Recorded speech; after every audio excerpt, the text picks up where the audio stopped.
ये कहना चाहूँगा कि बहुत ही दुख की बात है। उससे भी ज़्यादा दुख की बात यह है कि जिस तरीके से हुआ, मैं एक्सपेक्ट करता था मेरे फादर एक नेचुरल डेथ, क्योंकि उन्होंने एक बहुत ही नेचुरल लाइफ को जिया, बहुत एक्स्ट्रॉर्डिनरी लाइफ थी।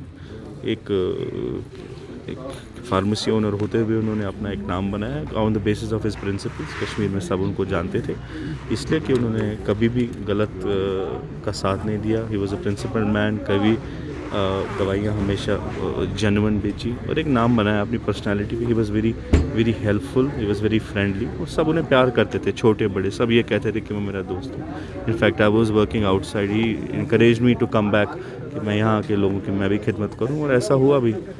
And very unfortunate that he has gone suddenly. जब आप किसी को खोते हो तो दुख तो बहुत होता है ना, हमको भी था। उससे ज़्यादा कुछ मैं कहीं जित कश्मीर में जितना सबको था, ऐसी कोई हमें इन्फॉर्मेशन नहीं थी। होती कि ऐसा इंसिडेंट हुआ है, शायद फिर भी हो सकता है। ये इंसिडेंट आपके घर मोहल्ले में भी हो सकता है कि यहाँ पे एक एक्सीडेंट हुआ है, फिर हो सकता है। ऐसा में कोई नॉलेज नहीं थी। होती भी तो मेरे फादर अपना बूट बंद करके शॉप बंद करते नहीं, वो उन दिलरों में से थे। उनको लाइफ का थ्रेट तो पता ही था, फ्रॉम 90s है, लेकिन उनका मकसद अपना ये था कि सुबह जाऊँ, लोगों की खिदमत करूँ, शाम को आके खाना खा के सो जाऊँ। उन्होंने 40 साल ये किया था बस।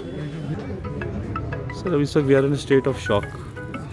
You can not make any comments on when you are in state of shock. मैं ऐसा कोई कमेंट नहीं करना चाहता फैमिली के इंटरनल मैटर्स पे जो स्टेट ऑफ शॉक में किया जाए। We are thankful to you for coming.